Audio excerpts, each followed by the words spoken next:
The ventilation system had failed at 0300 hours, and Kira was certain it was going to be the thing that killed her. She hung suspended in the narrow maintenance shaft above the research lab's central hub, her suit's emergency oxygen readout flashing red warnings she could no longer ignore. The conduit had cracked during the solar flare, a rare, violent eruption that had sent radiation spikes through the Joint Research Station's entire infrastructure. Someone had to fix it. Everyone else was occupied with the critical systems. That someone had been her. The manual welding torch slipped from her trembling fingers and fell, clattering against the metal below. Kira's breath came in ragged gasps, fogging her visor. Not from the oxygen deprivation, at least not yet. From the paralyzing realization that she'd made a miscalculation.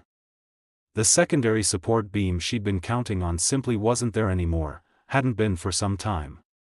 The whole structure was held together by corroded fasteners and her own desperate hope. When the section of paneling finally gave way beneath her, she fell hard onto the laboratory floor, her suit's emergency beacon screaming its distress signal into the station's communication network. She lay there, gasping, monitoring her suit's readings with the grim clarity that only mortal danger could provide. 14 minutes of breathable oxygen left. The lab was currently empty. Everyone on this section of the station was either sleeping or tending to damage on the other side of the compound.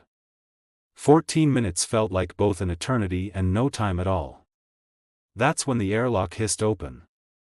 Tavian filled the doorway like something from a fever dream. Nearly 7 feet tall, his species possessed an elongated frame that seemed to shift between solid and fluid, his skin rippling with patterns of bioluminescence that pulsed now in urgent blues and purples. His features were angular, almost severe, with eyes that reflected light like polished obsidian. For arms moved with precise efficiency as he took in the scene, his warrior scholar's mind assessing the situation in seconds. "You are compromised," he said, his voice a harmonic resonance that seemed to vibrate through her very bones. Tavian was the station's chief liaison from his people, responsible for ensuring the collaborative research between humans and his own civilization remained productive. He was also, Kira had learned over the past 8 months, someone who rarely showed anything resembling emotion. "Oxygen," Kira managed to croak out. "Suit breach. Shaft above." Tavian moved with terrifying grace, scooping her into 2 of his lower arms while his upper pair manipulated her suit's emergency protocols. His movements were careful, practiced, he'd trained extensively in human physiology to better understand his research partners. The ascent back through the ventilation shaft took only moments with his strength, and he had the breach sealed with emergency polymer and a temporary patch before her oxygen counter hit single digits. She collapsed against him when her feet touched solid ground, her body shaking uncontrollably from adrenaline and residual fear. His bioluminescent markings had dimmed to a soft amber, and she could feel the rapid beating of his secondary heart beneath her suit where she leaned against him. "You took a severe risk," Tavian said quietly. There was something in his voice, not quite reproach, but something more complex. Something that might have been concern, if his species experienced such things. Kira pulled back slightly, her eyes meeting his. "So did you. Coming here so quickly." Tavian's markings flickered in a pattern she'd never quite learned to read. The emergency was significant. He paused, and she could swear his various eyes wouldn't quite meet hers. "I could not remain uninvolved." It was perhaps the most personal thing he'd ever said to her. The infirmary assigned Kira 5 days of mandatory rest following the incident, a decree that came from both human and Tavian medical staff with unusual agreement. She spent those days oscillating between boredom and the strange, dreamlike quality of minor oxygen deprivation recovery. It was during the 4th day, when she'd exhausted every entertainment option available and was staring at the ceiling wondering if she could count the acoustic tiles without losing her mind, that Tavian arrived. He moved through the infirmary's door in that distinctive gliding walk his people used, his presence immediately making the small medical bay feel both larger and somehow more intimate. He carried something in one of his hands, a crystalline structure that caught the light and refracted it into pale, shifting colors. You are recovering adequately, he said. It was a statement, not a question. Slowly going insane from boredom, Kira replied, but physically intact. Thanks to you. Tavian approached the medical bed, and she sat up slightly, watching him. Over the months, she'd become increasingly aware that her interest in him extended beyond professional respect. It was complicated by the fact that he showed no signs of reciprocating, his interactions with her marked by the same professional distance he maintained with everyone else. I have brought something, he said, extending the crystalline object. From my quarters. It is, of my world. I thought you might find it calming. Kira took it carefully. It was warm, almost body temperature, and when she held it, the colors shifted more rapidly, responding to her touch. It was beautiful, hypnotic, almost. It's gorgeous, she breathed. I can't accept this, though. These are clearly personal. You may, Tavian said simply. I wished you to have it. There was a quality to his presence today that was different from usual. His bioluminescent markings pulsed with subtle variations in color, not the alarm patterns she'd seen during the rescue, but something softer, almost like a slow heartbeat. He settled himself into the chair beside her bed with unusual casualness, his longer frame folding into the furniture in that strange, flexible way that still sometimes unsettled her. Tell me of your experience, he said. The incident. How you managed the fear. It was the kind of personal question he almost never asked. Kira found herself answering honestly, describing the moment the metal gave way, the initial panic, the strange clarity that followed when she realized how little time she had. She talked about how she'd focused on the problem solving, how the fear had become almost secondary. Tavian listened with perfect attention, his various eyes fixed on her, his body language suggesting an intensity of focus she'd rarely seen directed at anyone. When she finished, he was quiet for a long moment. Among my people, he said finally, those who face mortality and maintain their clarity are considered to possess great strength. We honor such individuals. He paused. I was affected by your incident. The knowing that you were in danger and that I was unable to prevent it. Kira's breath caught. This was perhaps the most vulnerable she'd ever heard him, and she could see the evidence of that vulnerability in the way his markings flickered with uncertainty.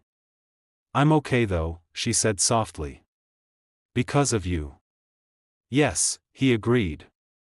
But there was something in his voice that suggested the matter was far from settled in his mind. You are significant to me, Kira.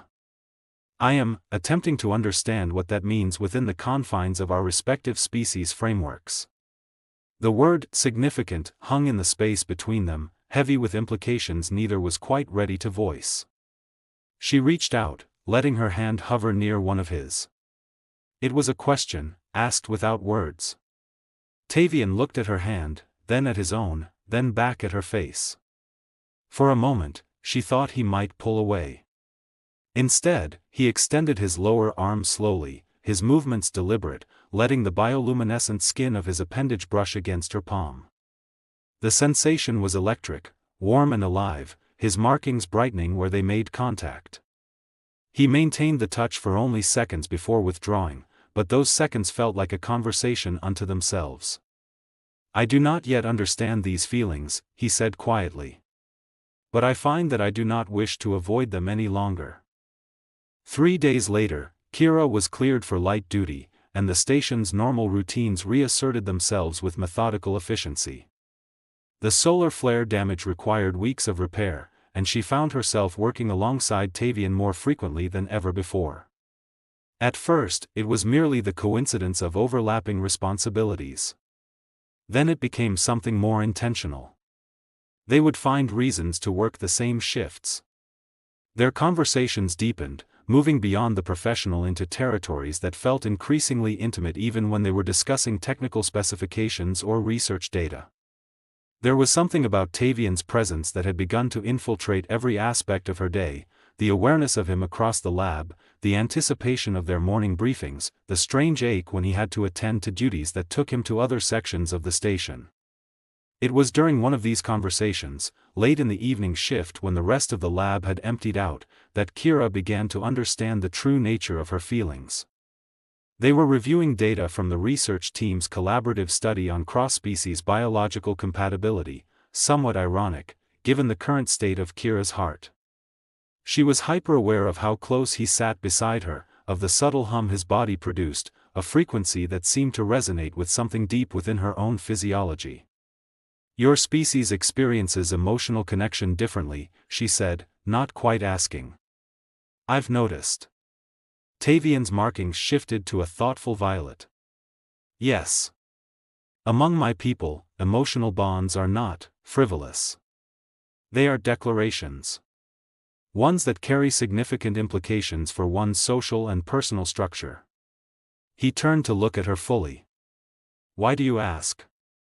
"Because," Kira said, taking the plunge that had terrified her for weeks, "I need to understand where I stand with you. I can't keep wondering. It's not fair to either of us." His entire frame seemed to still. His bioluminescence dimmed almost to darkness before pulsing back with sudden intensity. The secondary heart that thrummed beneath his sternum, she could hear it now, accelerated noticeably. "You believe there is a where to stand?" he asked carefully. "I think there is," Kira said. "For me, at least. And I think, maybe for you too. But I need to know if I'm reading the signals correctly, or if I'm way off base." Tavian was quiet for a long time. His upper arms moved in what she'd come to recognize as a gesture of internal conflict, a crossing and recrossing of his limbs as he processed information. "Among my people," he said finally, "when one indicates that another is significant, it is understood that there is an intention toward deeper bonding. The implications are considerable. Once such a declaration is made, it is not taken lightly." He turned to fully face her. "I am aware of the human tendency toward casual affection. Physical contact that does not necessarily indicate long-term commitment. Our species' approaches are incompatible in that way." "What are you saying?" Kira asked, her heart pounding. "I am saying," Tavian replied, his voice dropping to barely above a whisper, "that were I to express the depth of my regard for you physically, it would be a claim. A statement that you are not merely pleasant company or a valued colleague. It would mean that I consider you part of my closest circle. That your well-being supersedes my own protocols. That your absence would create a void I cannot adequately describe. Is that," Kira asked carefully, "something you want?" His bioluminescent markings blazed with sudden, brilliant intensity, a cascade of colors that made him look almost ethereal. "Yes," he said. "I have wanted it since the moment I arrived at your location during your emergency. Perhaps longer. Perhaps it is illogical. But yes, Kira. Yes, I want that. I want you to be part of my inner circle. I want to bond with you in ways your species does not fully comprehend. I want," he stopped, seemed to struggle. "I want to demonstrate these feelings in ways that would be understood as sacred commitment among my people." Kira felt tears prickling at her eyes. "Then do it," she whispered. "Show me. Teach me what that means." Tavian reached out slowly, letting his hand hover beside her face. She could see it trembling slightly, whether from emotion or from the constraints of his cultural training, she wasn't certain. "There are stages," he said. "Levels of intimacy that build upon one another. I do not wish to rush you or make assumptions about your capacity to understand their significance." "Then start at the beginning," Kira said. "I want to understand. All of it." His hand completed its journey, his bioluminescent fingers coming to rest against her cheek with exquisite gentleness. The warmth of him, the soft glow of his markings, the barely audible harmonic frequency that seemed to emanate from his very core, it all combined into something. Over the following weeks, Tavian taught Kira the language of his people's intimacy, a language that was vastly different from anything she'd experienced. It wasn't about the casual, momentary connections that humans often sought. Instead, It was about a deliberate building of trust, of vulnerability, of a bond that grew deeper with each stage. The second stage came during a shared meal in Tavian's quarters. His space was unlike anything she'd expected. Crystalline formations similar to the one he'd given her grew from the walls, refracted light across every surface. The colors shifted based on something she eventually realized was his emotional state, a visual reflection of his internal landscape. He had prepared human food alongside his own sustenance, a gesture of consideration that touched her. But more than that, he performed the meal with a ritualistic care. Each item was presented with explanation, with the context of its significance to his people. And then, when they ate, he did something that left her breathless. He offered her a taste of his own food, a delicate crystalline substance that dissolved on the tongue and tasted like starlight and exotic spices. Among his people, she would later learn, sharing food was a form of bonding that preceded more intimate physical connection. By eating together, by sharing the sustenance that nourished their bodies, they were acknowledging their bodies as interconnected, no longer strictly separate entities. When she took a piece he offered, her fingers brushed his. This time, he didn't withdraw immediately. Instead, he turned his hand so that his palm faced upward, a gesture of offering, of complete vulnerability. "I am trusting you with access to my physical form," he said softly. "This is significant." Kira traced the bioluminescent patterns on his skin with a single finger, watching as they brightened in response to her touch. It was like learning a new language with her hands, each touch eliciting a response, each response telling her something about his emotional state. "What happens if I wanted to touch you more?" she asked. "Then we would move into the third stage," he said. "A stage where we acknowledge the bodies we inhabit as part of the bonding process. It is more intense. More revealing." "Are you ready for that?" she asked. His bioluminescence flickered with what she'd learned to recognize as nervousness mixed with desire. "I am uncertain. My people are controlled in these matters. My training has always emphasized restraint. But with you, the desire to move forward overwhelms that training." He looked at her directly. "Are you ready?" Instead of answering with words, Kira leaned close and pressed her forehead against his, as she'd seen him do once before, during the height of the emergency. She'd researched it since then, discovering it was one of the most intimate gestures his species knew, a direct contact between the neural cluster that controlled much of his sensory perception. Tavian's entire form seemed to vibrate. His heartbeats, plural, quickened. His bioluminescence blazed with sudden brilliance before settling into a warm, steady glow. "Yes," he breathed against her skin. "Yes, you are ready. We are ready." What followed was an extended exploration of connection that was unlike anything Kira had experienced. Tavian species didn't express physical intimacy in the same way humans did. Instead, there were levels of touch that built upon one another, each one more profound, more revealing than the last.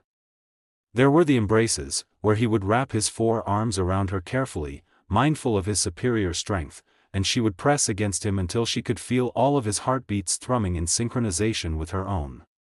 These embraces lasted for long periods, sometimes in complete silence, sometimes with soft harmonic vocalizations that came from deep within his chest. There were the moments where they would sit intertwined, his bioluminescent skin creating a cocoon of shifting colors around them, and she would trace the patterns of his markings while he shared the meanings, each color corresponding to different emotional frequencies, different levels of consciousness. And there was the night when they progressed to a form of intimacy that his people reserved for those with whom they intended to form permanent bonds. It involved a direct contact of their neural clusters, his forehead against hers, his hands holding her face, while a harmonic frequency resonated between them that seemed to bridge the gap between their species' consciousnesses. Kira felt it like a opening, as though the walls between her thoughts and his were becoming permeable. She could sense his emotional landscape, the deep wells of loyalty, the carefully maintained emotional discipline that suddenly, with her, seemed to collapse into something far more raw and urgent. She could feel his commitment to her, the way she had become woven into his understanding. 6 months later, the research station was undergoing significant changes. Word had come through official channels that Kira's contract was up for renewal, with an option to extend for another 3 years.